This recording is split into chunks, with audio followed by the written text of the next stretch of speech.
আসসালামু আলাইকুম। শফিনস কুকিং হাটের আজকের আয়োজনে স্বাগতম। আশা করি আপনারা সবাই অনেক ভালো আছেন। আজকের ভিডিওতে আপনাদের সাথে বিয়ে বাড়ির জর্দা রেসিপি শেয়ার করব।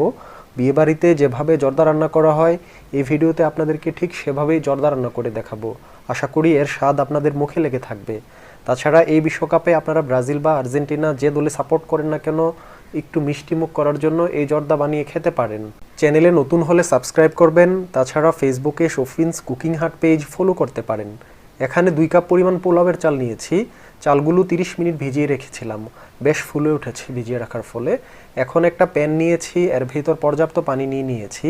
দিয়ে দিয়েছি 6 টুকরো মালটার খোসা। তারপর দিয়ে দিয়েছি 1 চা চামচ পরিমাণ লবণ। এখন 1 চা চামচ পরিমাণ অরেঞ্জ ফুড কালার দিয়ে ভালো করে মিশিয়ে দিচ্ছি। তারপর প্যান চুলোয় বসিয়ে দিয়েছি।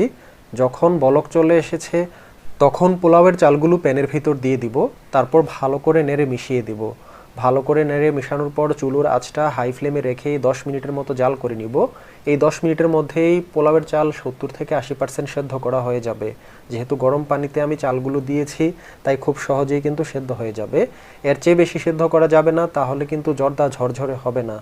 যখন সেদ্ধ করা হয়ে গিয়েছে তখন পানি ঝরিয়ে নিচ্ছি।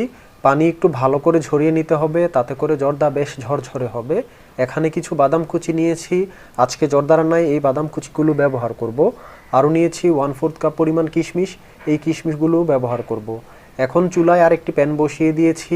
এর ভিতর দিয়ে দিয়েছি 2 টেবিল চামচ পরিমাণ ঘি। যখন ঘি সামান্য গরম হবে আমি এলাচি, দারুচিনি ও তেজপাতা দিয়ে দিব। আমি সবগুলো উপকরণের লিখিত বিবরণ স্ক্রিনে দিয়ে দিয়েছি। এই ভিডিও দেখে আপনারা যে কেউ রান্না করতে পারবেন। এই উপকরণগুলো যখন সামান্য ভাজা হয়ে গিয়েছে তখন বাদাম কুচিগুলো ও কিশমিশগুলো দিয়ে দিয়েছি। এখন এই সবগুলো উপকরণ 1 থেকে 1.5 মিনিট সময় নিয়ে ভেজে নিব। চুলোর আঁচটা মিডিয়াম ফ্লেমে রেখে 1 থেকে 1.5 মিনিট সময় নিয়ে ভেজে নিব।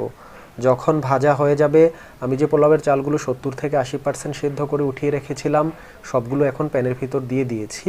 দিয়ে একটু ভালো করে নেড়ে মিশিয়ে দিচ্ছি। একটু পরপর নেড়ে মিশিয়ে দিতে হবে যেন নিচে দিয়ে লেগে না যায়। যখন মেশানো হয়ে গিয়েছে তখন চিনি ব্যবহার করব। আমি এখানে 1/2 কাপ পরিমাণ চিনি দিয়ে দিয়েছি। আপনারা যারা বেশি মিষ্টি খেতে পছন্দ করেন তারা চাইলে আরও চিনি অ্যাড করতে পারেন।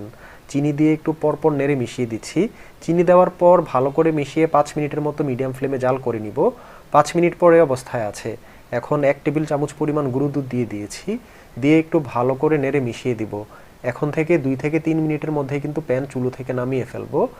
এভাবে নাড়তে নাড়তে যখন প্যান থেকে শনশন শব্দ আসবে তখন বুঝতে হবে যে জর্দা রান্না করা হয়ে গিয়েছে। মাত্র 30 মিনিট সময় ব্যয় করে আপনারা বিয়ে বাড়ির মতো জর্দা রান্না করতে পারেন নিজেদের বাসায়। এখন চুলোর ফ্লেমটা বন্ধ করে দিয়েছি। যখন ঠান্ডা হবে আপনাদেরকে পরিবেশন করে দেখাচ্ছি।